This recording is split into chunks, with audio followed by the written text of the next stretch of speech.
to guide me and provide me valuable advice at every turn. And this is the first quality that I would really like to share. She helped me have a long term vision. Now, let me move on to the second quality that I really loved about her. The second quality was she always challenged me to achieve more. Let me tell you one example of this. I wanted to perhaps take a break before applying for my area directorship. But she told me, "You've done president, go ahead and apply for area director. It's the right time, and you're definitely a good person for the job." And that is how she guided me and motivated me. Whenever I wanted to do something, there would always be a small discussion with her over a phone. The small discussion sometimes might stretch up to even half an hour, but it was a small discussion nevertheless.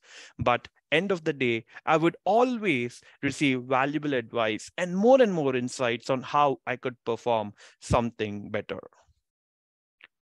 The third most important quality, and listen to me very carefully.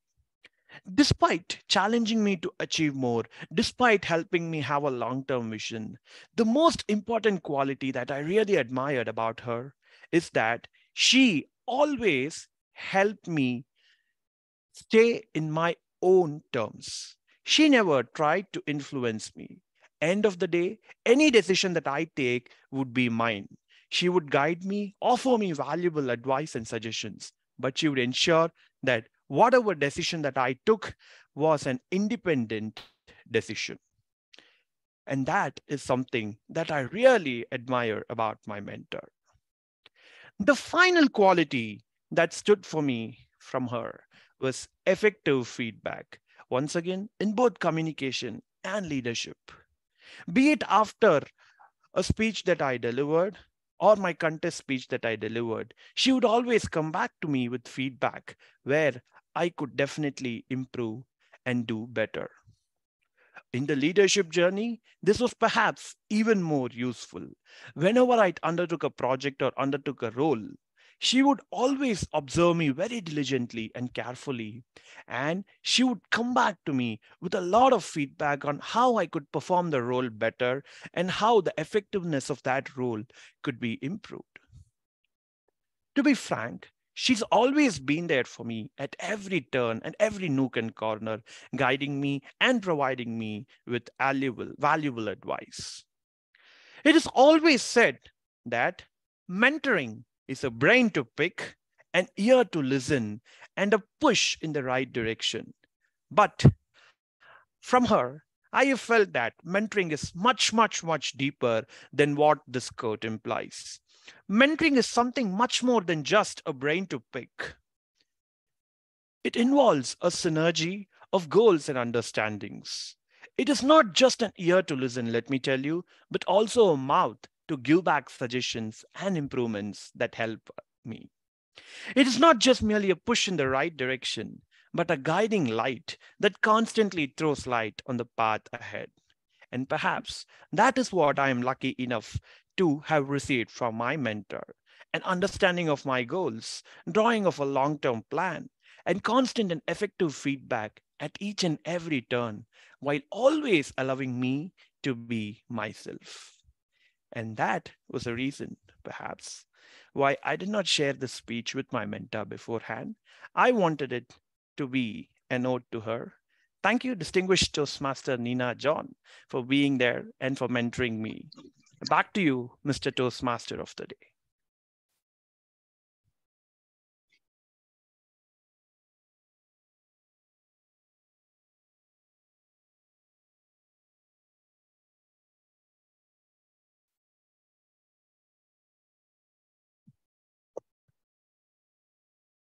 Thank you, Toastmaster Abhilash.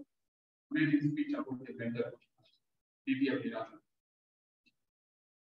Now let's again go back from mentorship to World War II. So Winston Churchill was in deep dilemma. One side, US is not willing to support him because the local sentiment is against the war. US people generally don't want to get into the war. They think that it's a European problem. What else? Something happened in Europe. Why should US unnecessarily get into that? That was the US people mindset. So So Roosevelt had no other option. He couldn't totally support Churchill or give some arms and soldiers, nothing. All he can do is he can only talk collaboration, cooperation, inclusion, diversity, all that stuff. But he actually did nothing. So Churchill got no support from US. On other side, Germany and Russia were in a good friendship. So, but Churchill observed one thing. Even though Germany and Russia are in deep friendship, he realized that ideologically both are different. Hitler has a neo-colonialistic mindset. He wants to expand German empire from Europe right to the Japan, the entire Russia, till the Japan. That is what his thought was. And he has clearly said that in one of the autobiography called Heel Makeup. So he wants to expand to Germany. But Russians' mindset is to build a communist nation.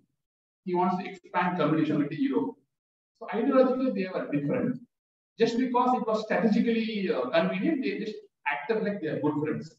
But they are just deeply suspicious of each other. Winston Churchill, a shrewd thinker, realized this deep ideological difference. So he did a very cheap, simple trick. He wrote a letter to Stalin saying that Hitler is preparing to attack Russia. It's just a 5-line letter. That's it. Single white paper, he put his name, date, and signature, and just 5 letters. I have strong intelligent sources saying that Hitler is going to attack you. Germany is preparing to attack Russia. So be careful. Just wrote the letter and sent it to Stalin. Stalin, once he received the letter, he became a dilemma. Is Hitler going to backstab me? Is Germany going to really attack me? Or this guy, Churchill is playing a bluff on me? He's totally confused. But he's also a straight thinker, right? He wants to get clarified on that. So he sent the letter to Hitler. He shows Hitler saying that, see, Churchill sent me a letter like this, but I don't trust him. I believe him completely. He wants to outstump Churchill and also have Hitler on his side firmly, so that Hitler doesn't do anything like that. So he sent a letter to Hitler, and Hitler also said that, no, don't believe that guy, I'm with you. So that was the situation then. In this scenario, Hitler became doubtful of both Churchill and Stalin. He thought that they both are an alliance. Churchill and Stalin are an alliance, and they will slowly have an alliance, and the back end they will attack us from both the sides. Churchill will come from the west, Stalin will come from the east. If that happens, German chapters closed. So Hitler had the deep doubt. So Hitler is now also thinking. He was in a deep dilemma.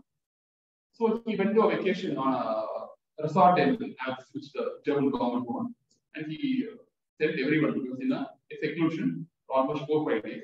He was thinking on this again. What will happen? Will Russia backstab us?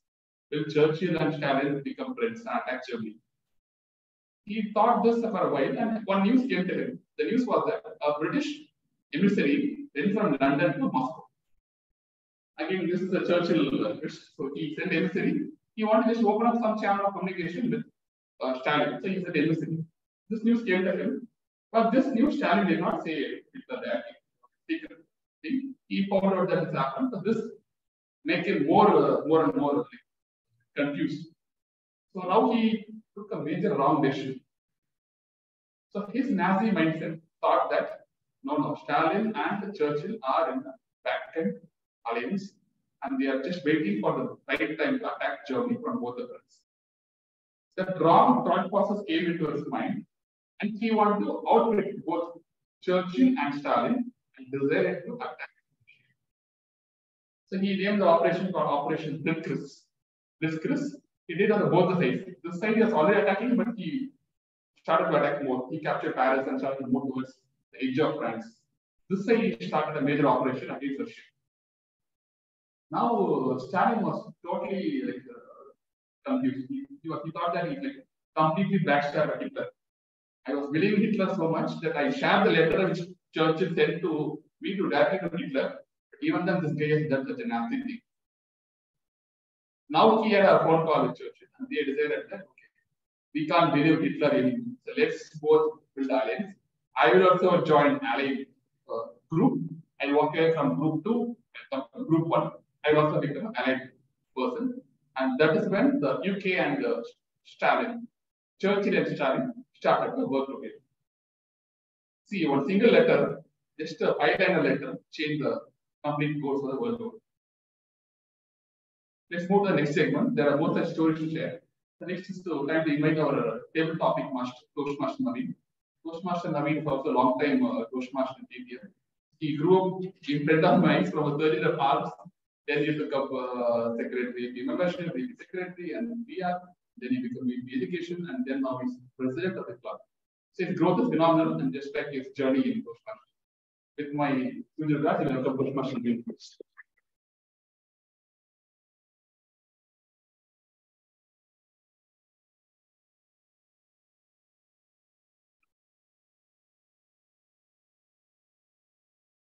Thank you, Toastmaster Nanda, for the warm introduction. And again, good evening, fellow Toastmasters and my dear guests. As a table topic master, table topic enables a member to develop their skills of impromptu speaking. Table topics help training members to quickly organize and express their thoughts. So you can think the table topic speech as a mini speech, and it concludes a opening, body, and a conclusion. So this also provides the speaking opportunity for any member who is not on duty in the meeting agenda. So guests may also participate in the table topic sessions, and each table topic speaker can contain 1 to 2 minutes. So you can speak around green light will show on 1 minute, and intermediate of 1 minute 30 seconds, yellow light will show, and you have the red light at 2 minutes. So you can wrap up your speech within 30 seconds for the qualified for best table topic speakers. So I would like to welcome distinguished Toastmaster Neena Janman, the first table topic speaker.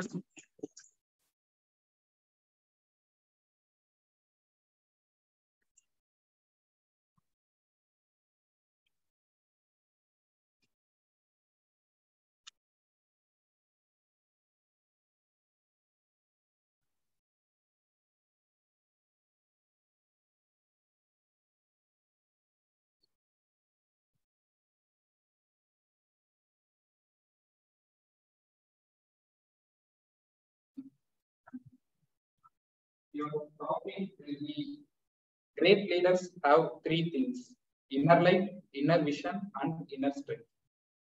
Great leaders have 3 things: inner light, inner vision, and inner strength. All 3.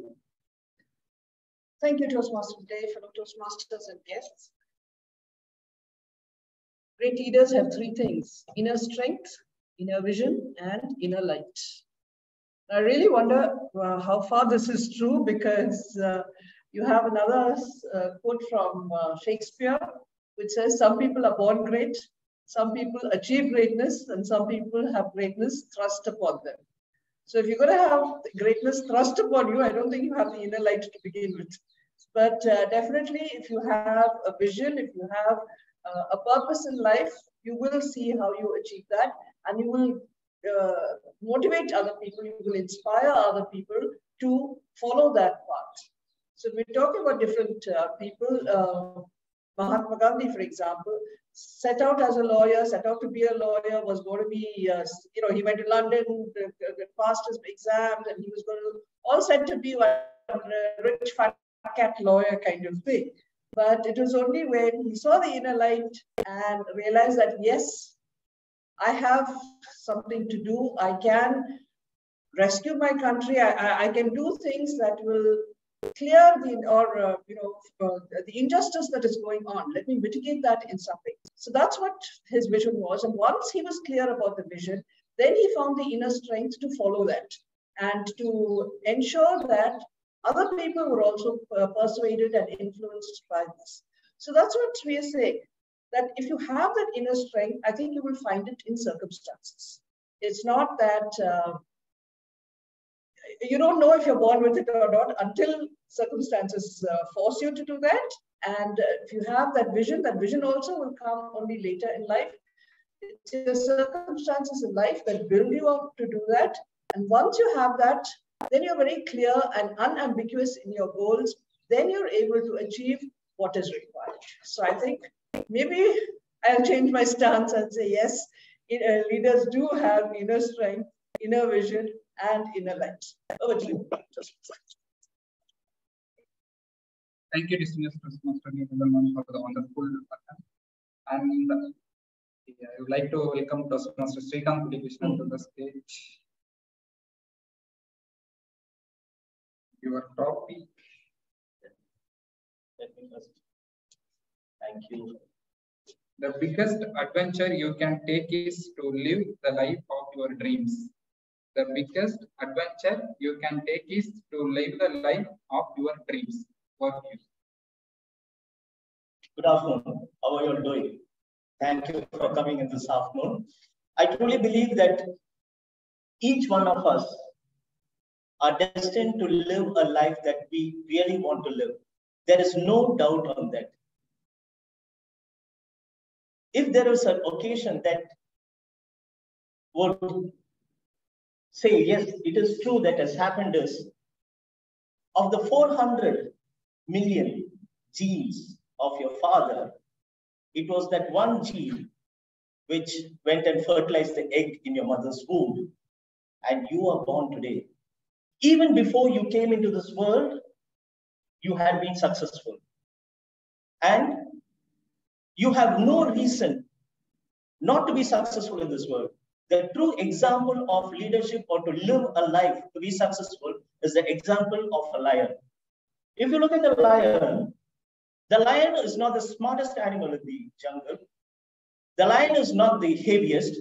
The lion is not the fastest. The lion has nothing to say that it can be the king of the jungle, but yet the lion is the king of the jungle because of one word called attitude.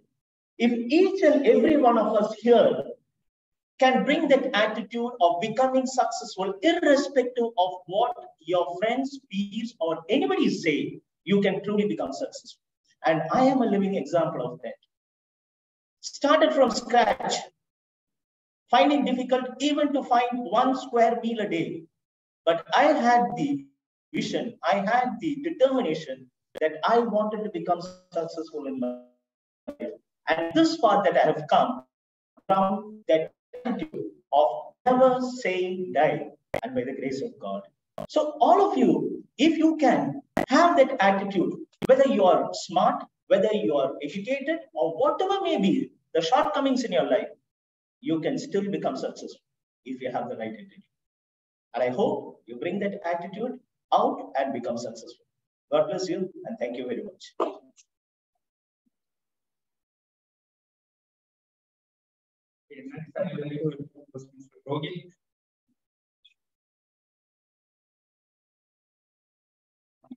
Topic. A dream is what makes people love life even when it is painful. A dream is what makes people love life even when it is painful. Yes. A classic example of this topic is Virat Kohli. So Virat Kohli today is regarded as the best batsman in the world, the best cricketer in the world. So he had a dream when he was barely 10 or 11 years old, right? So he was from a very, family, and he started from the basics. He did not have anyone to guide him. He did not have anyone to motivate him. And at the age of 16, when he started to play for Delhi, the state team, his father passed away and he was playing a match. So out of nowhere, he heard this news from his coach that his dad passed away and he could not even, get there immediately. He was on his way. I mean, he was playing the match and he wanted to win the match for Delhi. And in the evening, at the end of the day, so I think it was a test match. It was a 4-day or 5-day match, I'm not sure. But at the end of the day, he actually went to perform the last rites of his dad, for his dad. And then he came back the next day. He scored a century, I guess, I'm not sure. I think he fell short by a few runs, but he won the match for Delhi. And then today, I mean, that actually ignited the fire within him. He had a dream that actually, that became a passion. And today, he has won so many matches for us. One classic example is the match against Pakistan recently in Melbourne. That was one of the best matches we all have ever seen. That was one of the greatest innings a cricketer has ever played. And that has motivated millions of people, not just across the country, but around the world as well. So that's what Virat Kohli is all about. And I say, everyone should dream. Like what Sir Abdul Kalam said, everyone should dream, and that dream should ignite the fire in you, and that should actually, ignite the passion within you as well. And that's when you become great. Great, in all walks of life. So that's what makes everyone great. Yeah, that's it. I would like to know. Thank you so much for that. Thank you again for the wonderful account. I would like to welcome Mr. Sankari.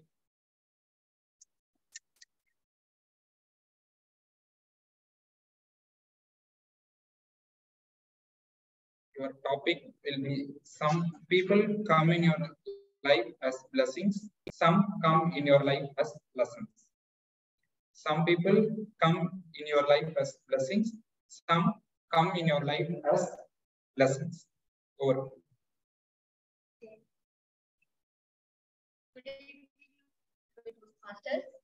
I agree with the statement that some people will be coming as blessings and some as lessons, because life is not always about having some good persons in our life. And I can't say that people who thought as lessons are bad persons.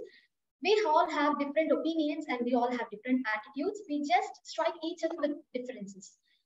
So it's okay to accept the blessings, as well as we need to have the open mind to accept the lessons from the person whom we are not sharing similar opinions or thought process.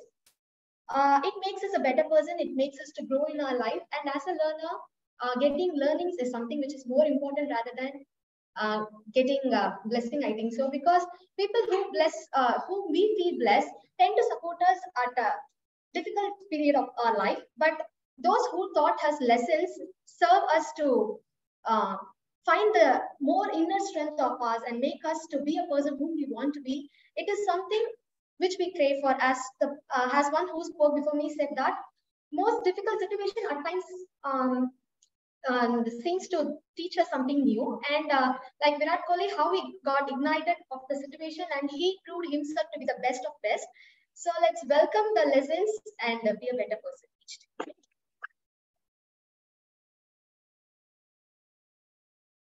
Thank you, Mr. Sankari. Any voluntary? Yes.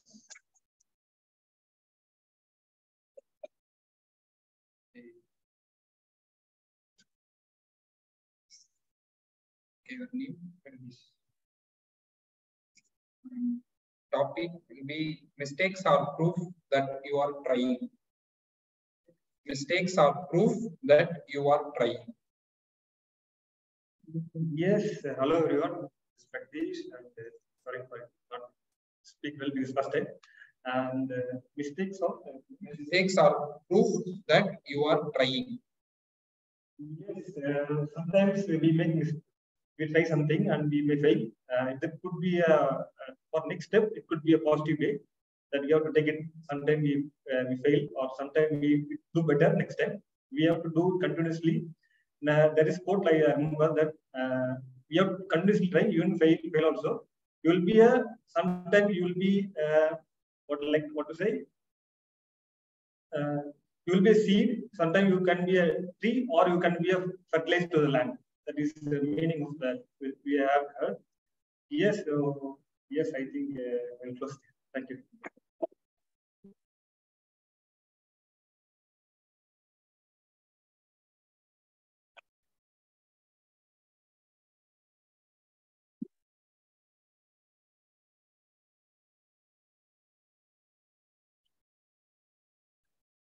My name is Pawan. Yes, Pawan. Your topic is life is not about finding yourself. Life is about creating yourself. Okay. Once again, I am repeating. Life is not about finding yourself. Life is about creating yourself. For you. Thank you for giving me this. This is a journey wherein you have to create everything, because nobody. Few speakers, Nina, yes, she told that you have to create your life, or you are not born with certain things. You have certain things are thrust upon you, so you have to start from scratch. And every moment is a creation. I was born in a farmer family, and I had to do certain things. I have to create certain patterns to reach here. Those patterns has helped me, and they have created this life wherein I am standing in front of you. Now, at this moment itself, I am creating an opportunity wherein I am seeing myself as a good communicator. So I am standing here. It was not given to me. It was not sent. Thirst.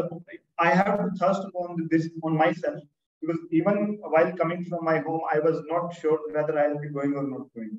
So I had to create. I had to push myself, and this is how I created this and came here. And many things in life, many things you see everybody. If you go back in your life, you will see that there were things, there were the decisions that you made which created your life. You did not find them. They were not kept in front of you. You had to make choice. You had to create those things for yourself, and that is how you live and create life. Even with people, I'll give you one example. I wanted to go to US for my MTech, but my father wanted me to do MBA. At that point, I had to take decision. We both sat together and we created that I'll do MBA, and that decision, that creation, that moment of creation. Otherwise, what would have happened that I accepted that decision without knowing it and could have been blaming him for various things. So thank you very much for giving me this opportunity. I will continue next time I'll do better. Thanks. I can take a topic. Yes, Toastmaster Lokesh. Yeah.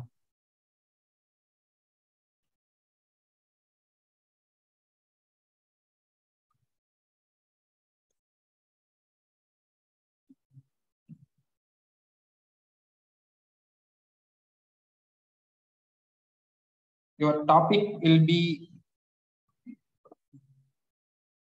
I have failed over and over and over again in my life, and that is why I succeed. I failed over and over and again in my life, and that is why I succeed. Thank you, Table Topic Master, for this topic. People say failures are the stepping stones for success. I absolutely agree with this idea that you can never achieve a good success without a prior failure. So in my life, failures has, I hope that for everyone, failures is something which is inevitable. For example, right now I'm a research scholar in IIT Bombay. I do my experiments, I do my simulations. I get the right simulation only after 9 or 10 times of failed attempts. That's true for any cases. If you see Sachin Tendulkar, he goes and does his practice. He hits a century after tremendous amount of practice he has made in the nets. And if you see, he would have had a lot of failures while he was practicing, and he would have corrected a lot of techniques before he had hit a big, massive century in the matches. So this prior practice is something essential where you handle failures. Handling these failures is the mindset one should have when he is trying to progress in his life. And while practicing, you would be always trying to improve yourself. They say you get an ounce of gold after removing a tons of dirt from it. That's something very, very true. In my situation right now, I'm at my final stage of my PhD, where these 2 years have been a lot of failed attempts I have done.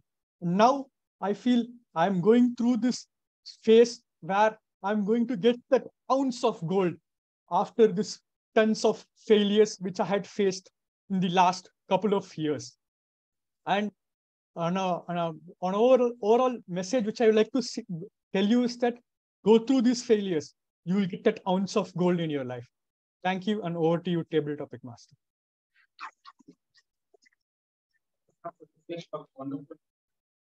Anyone calling to?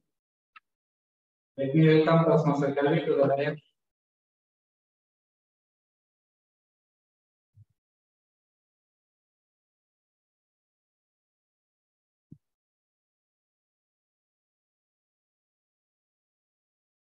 Topic: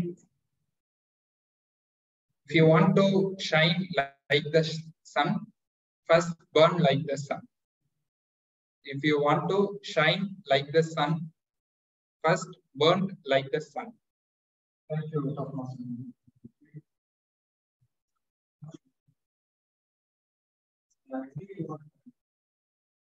Toastmaster Naveen said we should burn first to shine like a sun, right?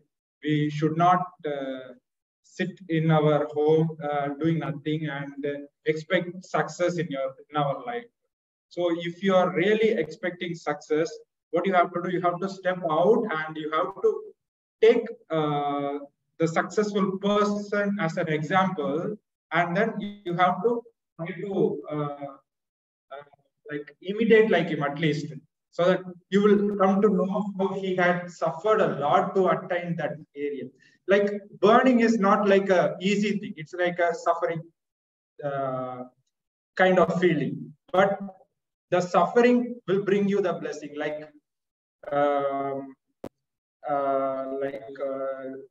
Also, it will the sufferings will bring you the what is that the last topic was given to like the Toastmaster, the blessings and the learnings. So the sufferings will give you learnings. Okay, that is what I was about to try to say. Thank you. Thank you.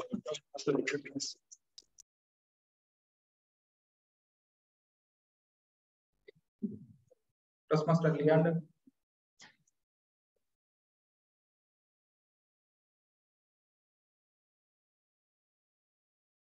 Toastmaster Leander. And topic is success is when your signature becomes an autograph. Success is when your signature becomes an autograph. I think for our signatures to become autographs, it should have a lot of value. So that is our name, should have a value. So in order to do that, we have to provide value to the world. Make them, the more value we give, the more value we itself will become. Our signatures will automatically give more value. So in order to do provide more value, first we have to learn a lot of things, experiment with a lot of what we like. Then just step by step we'll know as we move forward, we'll get a sense of direction, where we would like to move from then. So then as we learn and we move forward, we can transfer those values what we have learned to a beginner. So they can get much more value out of it. And therefore, the beginner will become successful. He'll teach more people, and so on. Will be on going forward. And the more value you give to the world, the more respect you will get, and more value will happen. Thank you. Anyone is volunteering? You can consider this as a pre-session for our upcoming tabletop contest, so you can participate in this session. It will ensure your speech in the part. Yes. Come.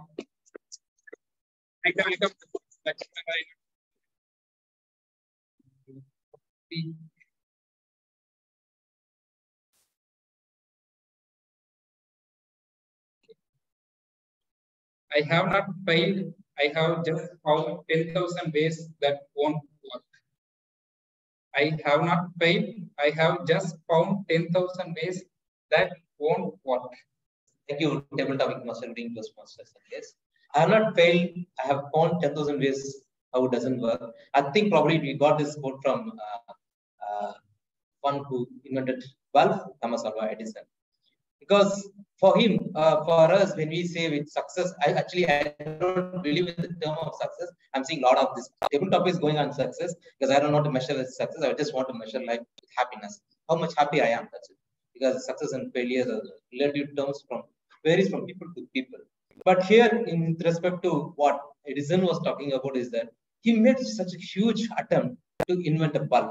He made different, came up with different combinations of materials to have lights glowing out of a metal. When you connect a pass on electricity, they should glow a light. He tried various metals and everyone got bursted, and finally, after 1,000 attempts, he was able to find a tungsten filament, that too in a vacuum with an inert gas inside. That's where he found you can glow a light without burning out the filament that lasts for long years. So that Edison's companies, General Electric companies, still is existing a lot. I remember vaguely that he never mentioned himself as a scientist. He always called himself as a technician because he invented, he made it as a business, and that whole General Electric company is still blooming like anything today. Because he never thought those 1,000 attempts as a failure. He thought those are inventions which others can't do, but he did those inventions with wrong, maybe they're not the right invention. He made a wrong invention, but still it's an invention for him. So that's a positivity I get from that particular quote. I'm still, as I mentioned, I don't believe in success, I believe in happiness. So he feels happy for whatever he has done, though others don't appreciate. That's the lesson I'm going to learn from this. Those others don't recognize my way of living, even if I failed or the way they call it as, I should consider it as my experience and learn from it. Thank you, Lord.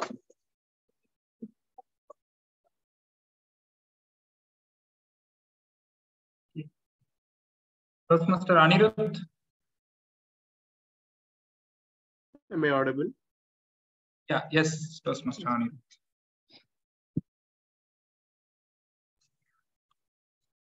Okay, 1 second.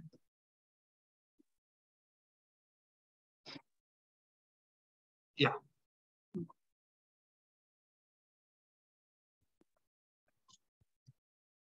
And your topic will be, I never lose, I either win or learn. I never lose, I either win or learn. Over to you, Toastmaster Anirudh. Thank you, Table Topic Master. I never lose, I either win or learn. Yes, this is a very correct statement. And I can, relate to this statement with a very personal experience. Just like around 6 months back, I was, working on this project on detecting objects and labeling them correctly. And that time, it's a very simple, it's actually a very simple project, but you don't understand how many times, how many days I had to spend there.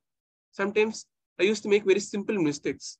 Like sometimes I just used to label objects wrongly.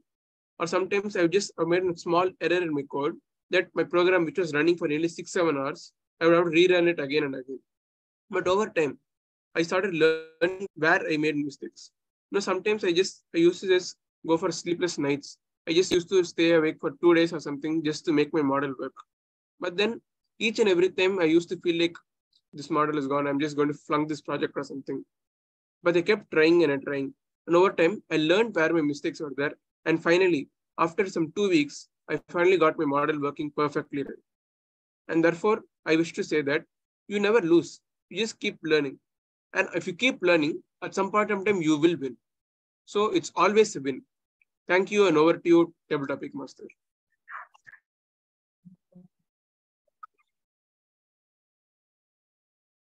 Toastmaster Shruti.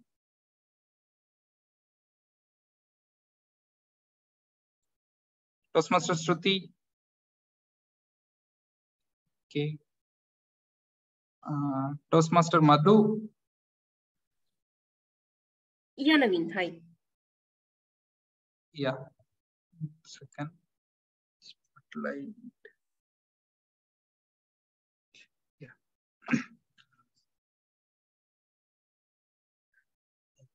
Video off. Toastmaster Madhu, could you able to turn on your video? Is it possible?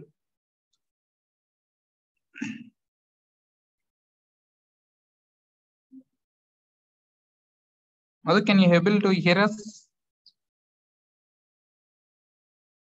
Yeah, can I go with the same? Yeah, okay. Yeah. Your topic will be, we must use time wisely and forever realize that the time is always ripe to do right. We must use time wisely and forever realize that the time is always ripe to do right. Over to you, Madhu. Thanks, Naveen. So I would like to start off with the value of time that we've been offered to. All the time, you know, we are not given an opportunity to do, the right thing at the right time. So we have to take the moment and use the moment, and we have to exhibit or try something before waiting for the right time to start something. So I would say that, I mean, there is one, Tamil alaga சொல்லுவாங்க. So காற்றுள்ள போதே தூற்றிக்கொள் அப்படின்றது ஒரு terminology இருக்கு. So which in turn, so when we have to, we don't have to wait for the right time to start something. So when maybe if the right time comes, we have to use the time and use the opportunity to showcase whatever we've been waiting for and we've been longing for, to prove ourselves in a career as well as in a professional friend. So I would say there are two things. Either, to start something on your own, you don't have to wait for a time. You have to start doing or start preparing yourself, not waiting for the right time. When you get the right time, whatever you've been prepared for, you should use that opportunity to showcase whatever you've been trying to do. Yeah, over to you, Naveen. Thank you.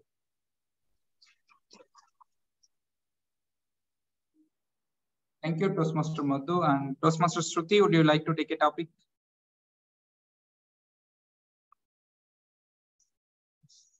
Hi, yes, Naveen, can you hear me? Yeah, yes.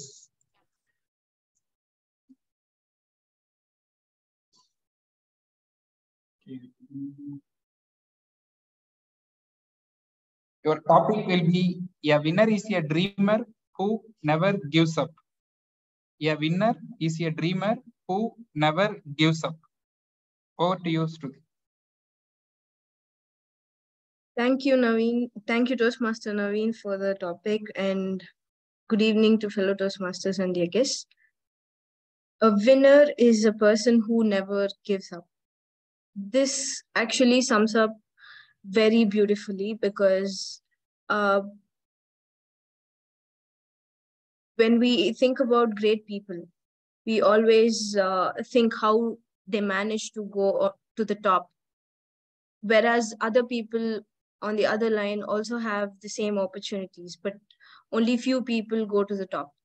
That is because they never give up. When you see TEDx conferences where people talk about how they achieved so many things, they at the bottom line, everything comes down to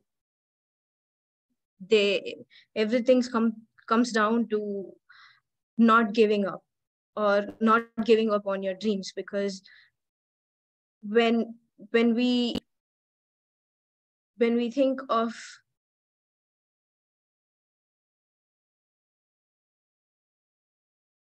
when we think of people, when we see those kind of people inspiring, they inspire us a lot. Because when we always thank you Naveen.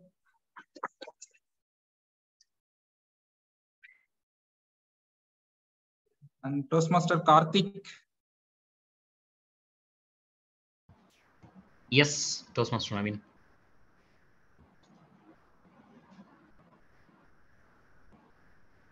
The topic will be,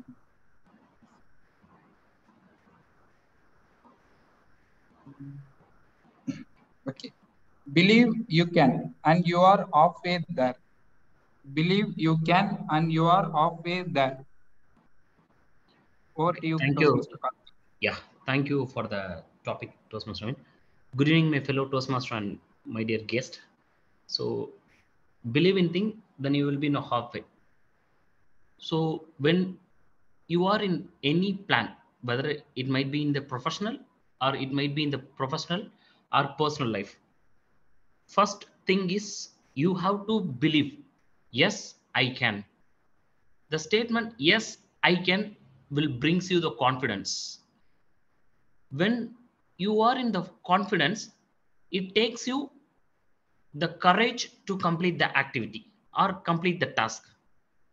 So the first thing you need to do anything before starting the activities is believe.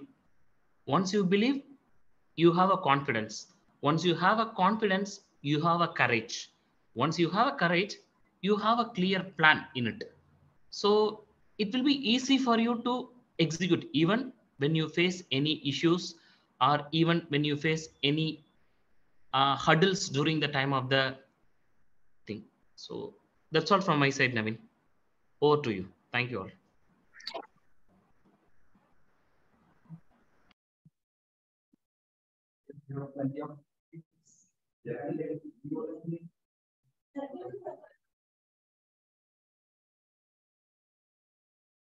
Okay, then I close this table topic session very please.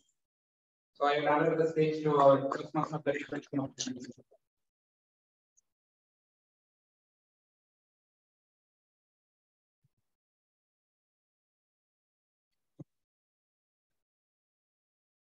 So again, back to World War from table topics. So now, where we last left is now Germany and the Russian friendship has broken. Russia and UK has become friends, and Germany has started to attack Russia. So there was a battle raging between Germany and Russia, a very, very, very nasty battle. But Germany was slowly making progress. It was almost reaching around 1,000 kilometers in front of Moscow. So it covered good ground, but it's slowly making progress. On this side, also they are making some small progress. They already captured Paris, and they are reaching the coast of UK. So Germany, even though they are being hit on both the fronts, they are able to manage a little bit. But now came another twist. One night, suddenly, Japan bombed Pearl Harbor, which is the US naval port, and it was a massive shock to the entire US population. So it's like they are jolted. So far, they are aloof, they are ambiguous. They are thinking whether should we come to the war or not. Is war good for us? Nothing is happening in Europe. What the hell? I'm having a luxurious life. I'm getting a daily bread and I'm having a daily job. So they don't care about that so far. But after the Pearl Harbor incident, overnight the entire public perception got completely transformed. Now Franklin Roosevelt had no other choice. He can't now act like a nice man, or he can't play the political tricks. So he has to step into the war. So he was declared war and he joined the Allied side. Now US was also trying to was attacking Japan on their side, on the Pacific side, and he was sending ships to aid UK on this side, also trying to send troops. 8 months went like this, but even after 8 months, they are not able to make significant progress, which means Germany was still able to manage well. Even with US entering, Germany was not facing so much reverses. They were like slowly marching towards Moscow, and this side they completely captured France, and the British took impact as to the Battle of Normandy coast. Right? They had to like do a overnight operation to say what our troops were there. So strong was Germany, even with US coming into picture. One of the biggest reasons for Germany's strength was the U-boats, which is the precursor to our submarines. What we call submarines now, they're called U-boats then. U-boats are basically underwater ships. The German U-boats can go to a depth of almost 30 kilometers, and they can attack any US ship which is coming in the Atlantic, and also British ship. So this gave Germany a huge strategic advantage, which means they can attack any US port, they can cut the supply routes between US and UK, and have the war in their control. Even with US coming into picture, even with UK, even with Russia, Germany was doing pretty well. They were not on the losing front, they were still slowly but steadily making good progress. One of the main reasons for this U-boat strength is because of the secret cryptographic code which they use in the communication between the German headquarters and the U-boats. The code was so beautifully encrypted that nobody can decode it. Even though the British can listen to the codes, they couldn't decode what the message is going from the German naval headquarters to the U-boats. Such was the situation. Winston Churchill ordered for a special equipment or special.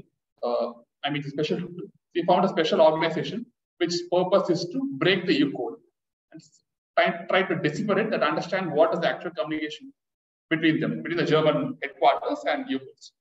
They tried for a while, but they couldn't progress. There was one guy who was just 29 years old.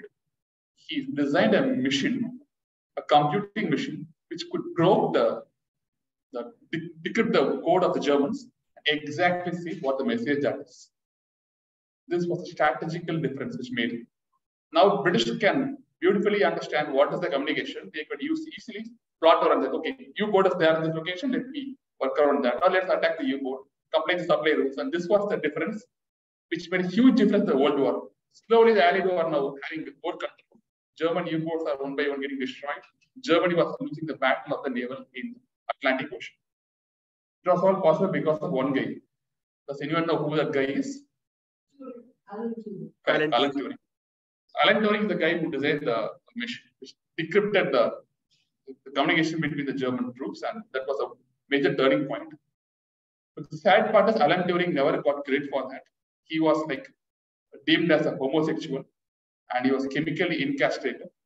And because of the incastritation, he lost his mental balance, lost his eyesight, and one day, one night, he took an apple, laced it with cyanide, and ate the apple, and died on the death bed.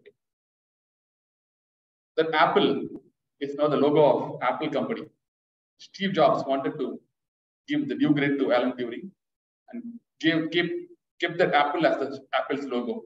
You see Apple with the bite, that is the Apple logo, right?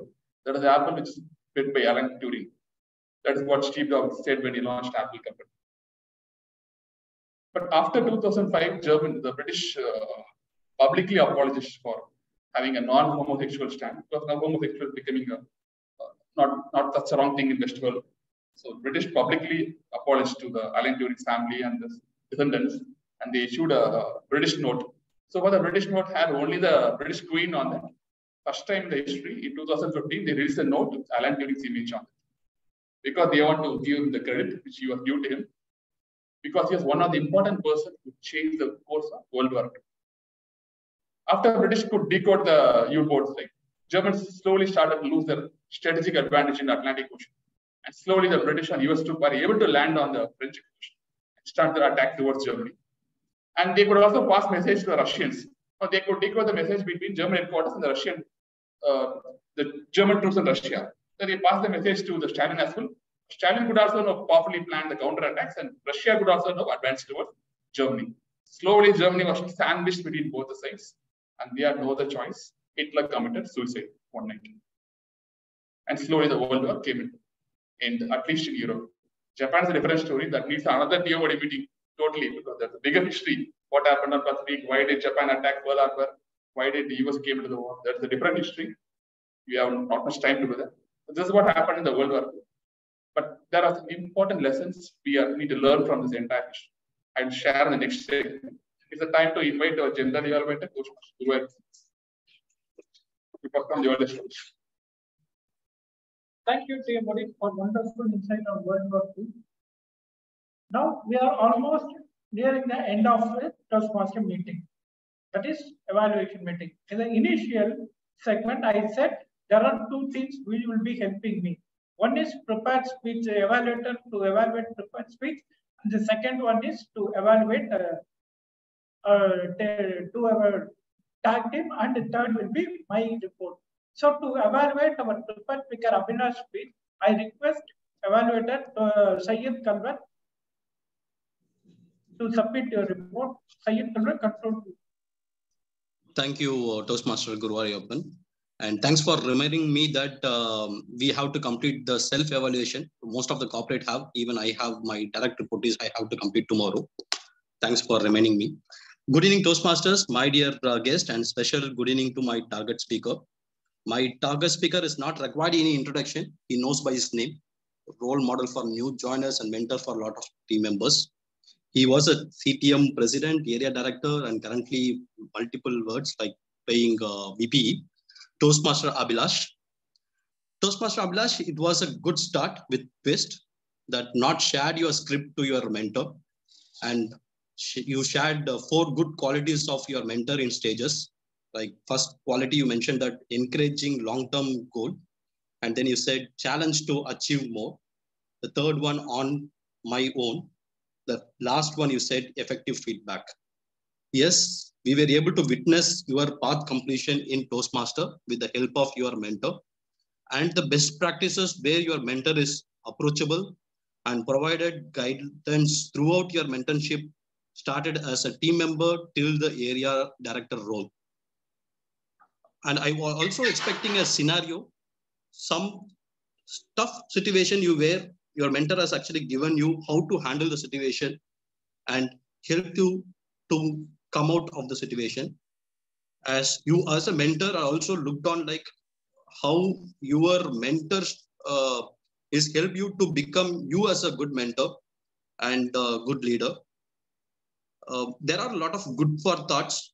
The words like mentoring is brain to pick, ears to listen and push in right direction. You also miss that mouth to give back suggestion and improvement.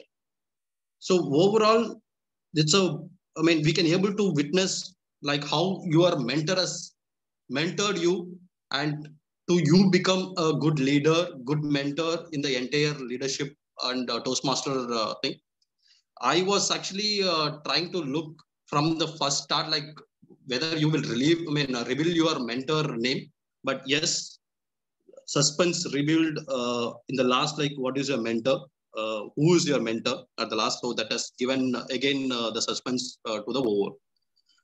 Overall, it was actually a good session where we can able to see start from your member as till the area director, like how your mentor was mentoring you with the guidance, supporting, approachable, all these things. Thank you so much. Please continue to do that and you do the same thing to your mentees. Abhilash, all the best.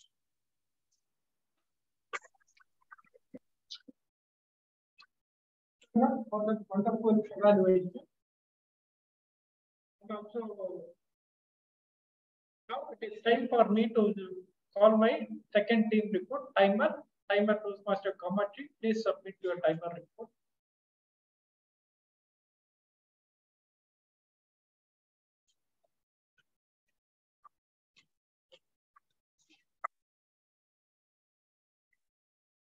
Once again, good evening, everybody. I'm glad to present the timing report of the day. To start off, Toastmaster Paul Calvin, the SAA, took 1 minute 30 seconds. Toastmaster Naveen Raj, the presiding officer of the day, took 56 seconds. Toastmaster Nanda, the Toastmaster of the day, took overall time of 18 minutes. Toastmaster Guruvayurappan, the general evaluator, took about 5 minutes 32 seconds. Toastmaster Kamachi, that is myself, the timer of the day, took about 46 seconds. Toastmaster Renuka, the R counter of the day, took 33 seconds. Toastmaster Lakshmi Narayana, the grammarian of the day, took 1 minute 35 seconds. Moving on to the prepared speech speakers, Toastmaster Abhilash took 7 minutes 5 seconds. Coming to the table topic speakers, the table topic master of the day, Naveen Raj, Toastmaster Naveen Raj, took about 1 minute 13 seconds to brief upon the process. Moving on to the speakers, DTM Neena John took 2 minutes 12 seconds. Toastmaster Shrikant took 2 minutes 13 seconds. Toastmaster Rohit took 2 minutes 7 seconds. Toastmaster Shankari took 1 minute 20 seconds. Guest Pragdish took 50 seconds. Guest Pavan took 2 minutes 25 seconds. Toastmaster Lokesh took 2 minutes 8 seconds. Toastmaster Calvin took 1 minute 20 seconds. Toastmaster Leander took 1 minute 2 seconds. Toastmaster Lakshmi Narayana took 1 minute 57 seconds. Toastmaster Anirudh took 1 minute 15 seconds. Toastmaster Madhu took 1 minute 20 seconds. Toastmaster Shruti took 1 minute 25 seconds. Toastmaster Karthik took 1 minute and 13 seconds. So which makes all of the Toastmaster qualified as the Toastmaster speakers for the voting. The evaluator of the day, Toastmaster Calvin, took 2 minutes 52 seconds. Before I end the report, I'd like to share a quote which says, "People often complain the lack of time where the lack of direction is the actual problem. So if we are prepared with speeches, and if we practice to develop the ability to structurize our thought process, I guess all of the speakers mostly will try to manage our time skills when it comes to the communication department. Thank you. Thank you for your information. Toastmasters department is doing the work for the first time, so please give a big round of applause for our information. Now, for the next all-counter report will be presented by Madam Toastmaster Renuka. Once again, good evening to all. Today, the Toastmaster of the day, Toastmaster Nandakumar, has used one A and one and has repeated the word attack for more than 3+ times. It may be due to the topic that he has taken. Since he was speaking about the World War, he was supposed to speak or repeat the word attack, I think so. And only once our general evaluator, Toastmaster Guruvayurappan, has used ha. And Timer Kamachi has used ha thrice. Our grammarian, Toastmaster Lakshmi Narayanan, has used one ha. And coming to the speakers, our speaker today, Toastmaster Abhilash, it was really fabulous, and his speech was wonderful. But the only thing I could represent is he has used 3+ perhaps. Otherwise, it is really mind blowing. Evaluation for the Toastmaster Abhilash was done by Toastmaster Kalvat, and he has used ha one time. Then coming to the table topics, table topic master, Toastmaster Naveen Raj has used ha twice. And coming to the speakers of the table topics, guest Prahatish has used ha 3+ times and used one long pause. And guest Pavan has used one ha, one repeated the word and also used UC. And Toastmaster Calvin has used ha 3+ times and had long pass for twice. Toastmaster Leander has used one ha, and Toastmaster Lakshmi Narayana has used in the table topic session one ha. Toastmaster Mathu has used so 3+ times and repeated the word you know. Toastmaster Shruti has taken one long pass. So with this, I'm completing my report, and back to you, General Evaluator, Toastmaster Guruvayurappan. Thank you.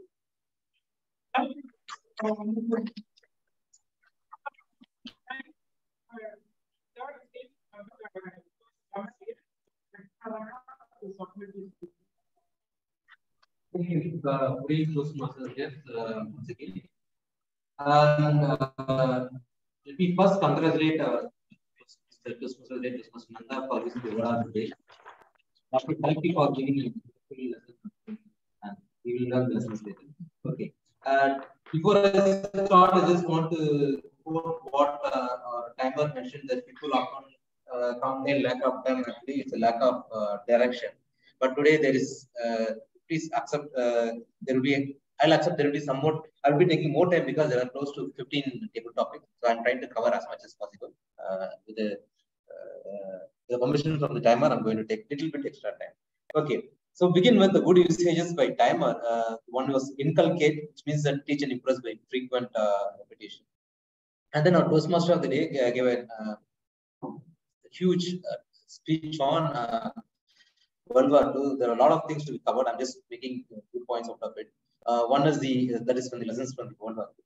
The Holocaust, and many people would have heard about it. That's a term which is being used again. And he mentioned about Roosevelt sitting like a duck. So, it's an idiom like thing. And he used many words like collaboration, cooperation, all this. And shrewd thinking, is smart thinking. And some words like deep dilemma, seclusion, backstab. Those are the words to be noted here, which can be used anywhere also. And British emissary. So it's kind of is one word which I learned today.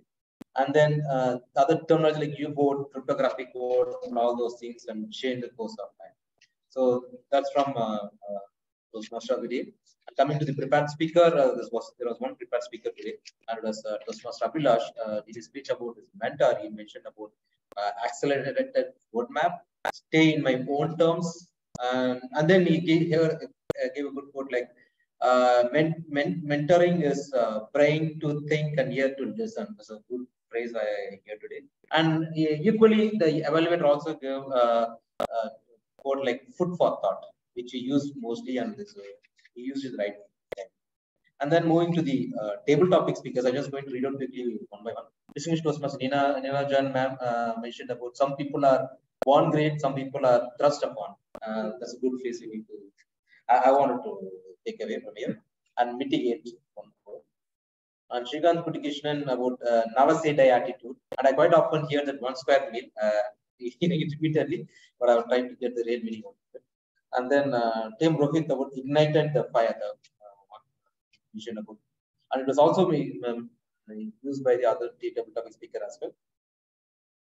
And Toastmaster Shankari about strike each other with difference and inner strength. And then Pragadish used that you can seed a tree, you can be a seed or tree or a fertilizer. It's a good term used. Pawan is thrust upon myself. It's a good phrase he used. And TM Lokesh uses the table topic to use this phrase like failures are stepping stone of success. And Toastmaster Calvin is said suffering will give you lessons. And then coming to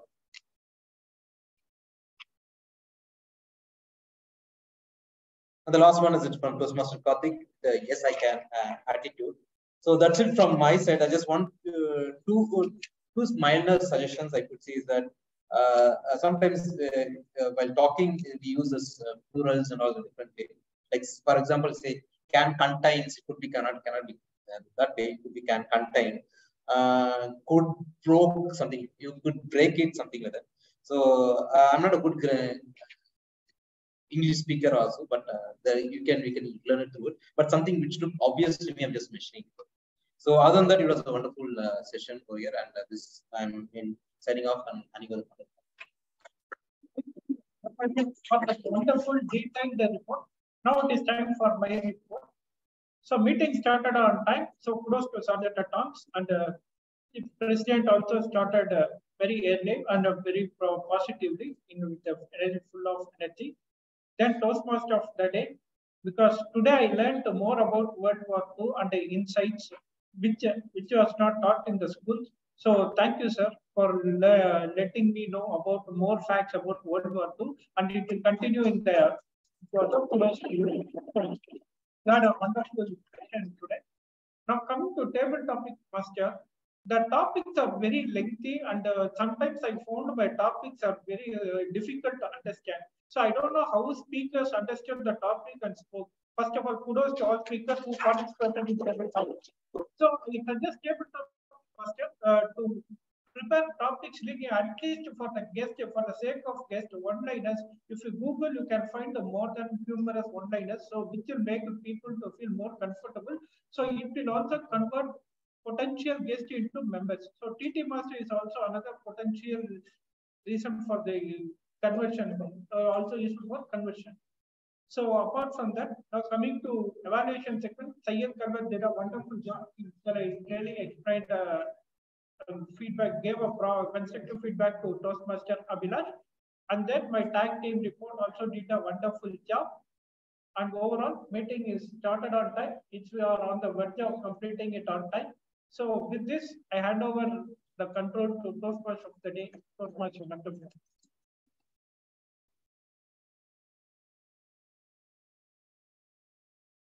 Again, back to the World War. So now that I hear like a little bit of story, what happened to the World War, now we need to see what is for us in the World War. These are after something around 80 years back, by Anish coming and saying this. What is it? For me, is the obvious question. What are people will have in their mind? But we can learn a lot of things from history. Those things again repeat again and again. Nothing is lost. One important thing to start with is Why did German people trust Hitler? Hitler's ideology is so narcissistic, he's so negative in his thoughts, but he has some immense passion for Germany. But why did German people trust him and gave him the complete control? Because in the election before the World War, he completely swept the election. Almost all the constituency was swept by the Nazi party, decided by Hitler. What happened? Why did German people? You just understand that we should step back a little bit at the end of World War I. After World War I, German was treated like shabby, little scrappy guy. The Western world imposed so much sanctions on Germany, which means even if you want to buy 1 kg of maida, you need to get a ration sanction. The jobs, the food, the water supplies, everything was controlled by the West, and they were taxing immensely. So the life was becoming miserable for the Germans after the end of World War I. So German was split into 4 parts, and each part was controlled by one part by UK, one part by France, and one part by the Austria. All this stuff. They were like enjoying, they were like plundering Germany like anything. They treated the German people like just bullshit. So there was immense anger built up inside the Germany. What Hitler did is just cultivate that anger and made it to his advantage. That's it. So the lesson number 1, even if you are a victor, don't treat anyone like a lump of. So treat everyone like human beings. You may be victory tomorrow, but you don't know somebody from there will rise up a leader and one day come and challenge you. That's the world number 1. Sorry, lesson number 1. That repeats again and again. That repeats again in Ukraine war also. When you are a victor, just treat people as people. That is an important lesson in why Germans behave like that. Lesson number 2. See, the Stalin had understanding with Hitler, but why did Hitler backstab Stalin? Churchill had understanding with Roosevelt, but Roosevelt did not want help Churchill at all. He was just talking, oh, we are friends, we are great, all this stuff, but he did not actually help Churchill. So there are sort of mind games between them, all the 4 leaders. Everyone had their own thought process. They don't want to reveal it explicitly.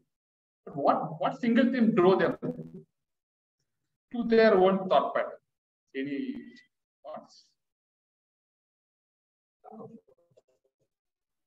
Sorry? Lack of trust. Okay. Anything else? Those things drove now also. See, whenever you deal with people, whenever you deal with corporations or organizations or when you go to the negotiating table, all this stuff, same thing is applicable now also. It's a self-interest. What do I have in this? It's their war. I have. What do US have? It's German war. What is for me? Russians is what is there for Russians. British is what is in there for me. So this underlying deep self-interest is what drives people. Even then, even now. You may now maybe people are more refined. They've had a lot of labels for it, like integrity, honesty, diversity, conclusion, and collaboration, all this stuff. But whenever there is a situation becomes very tight or tense, whenever you need to make a decision, what drives people is self-interest. Whenever you're going to hard negotiate with someone, take a decision with someone, so you need to keep this in the back of the mind, self-interest. He's acting like this because of his self-interest. What is my self-interest? So with that in picture, you need to negotiate people. You need to satisfy his self-interest also. To some extent, what we need from a negotiation. That is a powerful lesson, second lesson, which is ability to manage our self-interest and his self-interest. I mean, opposite parties. Other important lesson which I observed from World War II is the story of Alan Turing. He is just 30 years old. He did one of the most remarkable breakthrough which completely turned the history of World War II. But his name was completely kept secret. Nobody knows that what he did. But later he became popular because he invented the machine, which later on became a personal computer. So he was the first person to invent what's called Turing machine. Turing machine later transformed into a later computer machine, then modern machine, then personal computers and laptops, all this. So he was credited for that. But the actual bigger thing what he did, he was never got credited. But in fact, he was punished. He was treated like a person who did a sin and then was castrated, and ultimately he has to do suicide. He is forced to do a suicide. So that is another important lesson. So if you have some gem in your store, treat them like a gem. Give them the value they are. They may be youngsters, they may be someone who's coming up in life. So if you find something valuable, if you see some fire in them, Just kindle the fire, and when you get the fire, don't just take the fire and then put them in the dumps. Give them the recognition so that they work harder. Just think of if Alan Turing died at the age of 41, what would have happened if he had lived to 71? At 41, he was talking about artificial intelligence, and he wrote some machine learning algorithm at 41 in 1950s. Machine learning is getting popular only now after 2020. So what would happen if Turing had lived till 70 years or 80 years? We don't know. So that is more important. Treat youngsters, people who are brilliant, who come with the fire, make use of the fire and give them credit. Give them a path for success.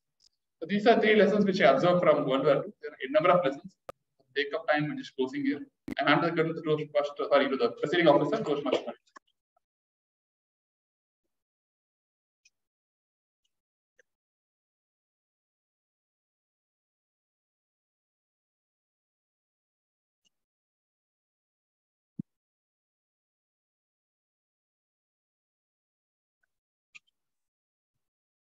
Thank you, Toastmaster of the day, Mr. Nanda, for the wonderful experience about the World War II. And it's time to collect our guest feedback. Yes, Pawan, can you please share your feedback? How do you feel about this towards meeting? Can you please come here?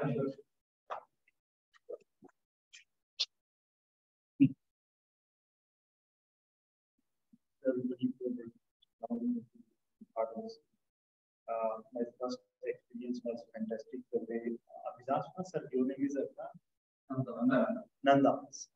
Fantastic speaker, and the way he narrated, I think after such a long time, I was able to hear somebody with so much attention. It was wonderful. And for Pragnesh, yes, this is your first class like me, so don't lose heart. You have to come again and you will improve. I still remember the day I stood in front of my class. It was in BTech. I could not speak. I just had to say this man over. So right now I'm standing here, and we will do good in future. We will be one of the best speakers like Nandaji. I'm really impressed with the way you have narrated. Wonderful narration. Wonderful.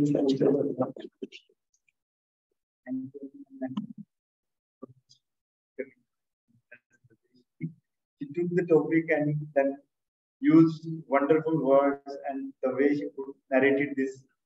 Thank you. Thank you. I am grateful. Thank you. It was wonderful.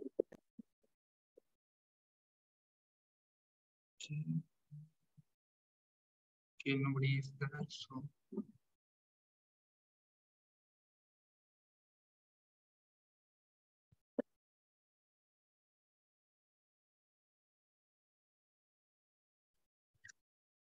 Okay, best tag player amongst timer, counter, and grammarian goes to our grammarian Toastmaster Lakshmi.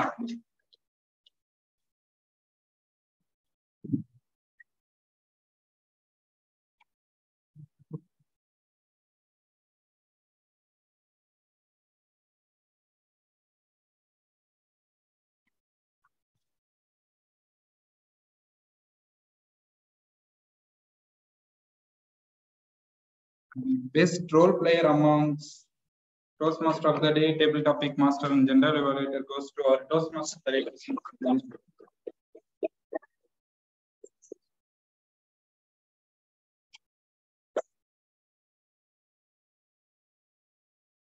The best table topic speaker goes to our distinguished Toastmaster, Neha.